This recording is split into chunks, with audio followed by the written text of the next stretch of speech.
Welcome back to the Middle-Aged Hack channel. In another video, I told you how I had moved recently from PC to Mac and how I couldn't be happier. But did I buy the right Mac or did I make a huge mistake? Stay tuned and let's talk about it.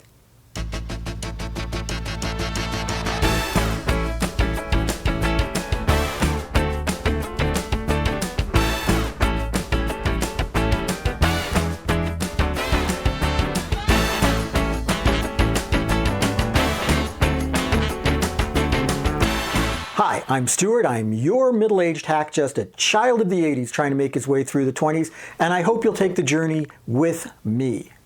So, changing over from PC to Mac really wasn't a problem for me. I had a little bit of a hiccup when it came to iCloud bookmarks, which I did discuss in that prior video.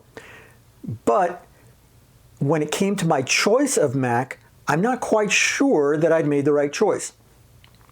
You see, when I was looking at the different Macs out there, there's really, there's the MacBook Air and there's the MacBook Pro, and they both have the same processors and there's a little bit different architecture, but MacBook Pro is a lot more expensive. And so I said, okay, I'm going to get the MacBook Air instead because it'll have the same processor, have the same RAM, and I'll be able to save about $200. That's when I discovered exactly what the real difference between MacBook Air and MacBook Pro is. And here's another case where it really makes no sense. The MacBook Pro has superior ventilation. It'll actually blow hot air out, while the MacBook Air has no ventilation. So the Air has no air and the Pro has air and whatever. And I really didn't think that would be a huge problem because Apple's always had great people working on, heat dissipation. Their iPads have always stayed relatively cool. Otherwise, they'd kind of scorch you and you'd hold on to them. They've never had fans. I found that when I was using my Mac all day, that all of a sudden, video renders were really, really bogging down. I mean, something that was taking, seemed like 5 minutes in the morning was taking more like 10 minutes in the afternoon. And I started doing some digging. And it's because of the heat dissipation issue. See, in order to make sure that the MacBook Air doesn't, turn into a ball of flame, well, what they do is they just throttle it back. It seems the way they do it is they tell the operating system to run this process called kernel task, which doesn't do anything other than it stops other processes from taking as much resources as they want, essentially slowing the whole system down because kernel task doesn't do anything, it doesn't make the system any hotter, and that keeps everything cool. And when I looked, I found there were cases where kernel task was taking up a massive amount of resources, and it was really because the Mac was running so hot that it was just keeping itself constantly cool by not letting it get to its full potential. I didn't really want to sell the MacBook Air and go to a Pro. I mean, at that point, not only am I having to pay the difference between the Air and the Pro, but I'm paying a small hit for having to sell a used Air, which means I'm not going to get a new price for it, and it's going to take time. I didn't want to worry about it. So I thought, okay, what can I do? Here's an idea. I said, let me get one of those cooling laptop mats. Now, this isn't a review of any particular mat, so I'm not going to really tell you which one I got, but I will tell you it was on Amazon and it was about 12 or 13 bucks.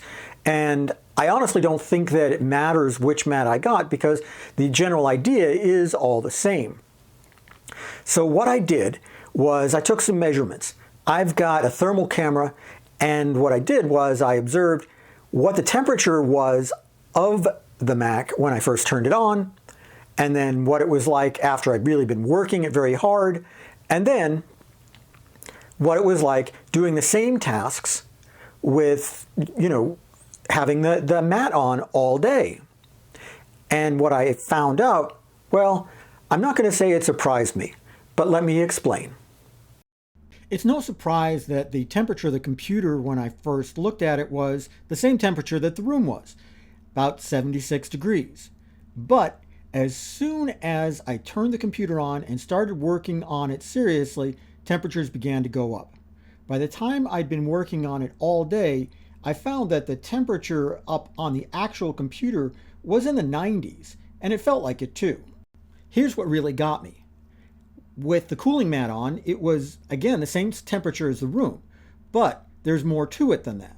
When I was doing a test render, Media Encoder took all of the resources and kernel task only took about 8.6%.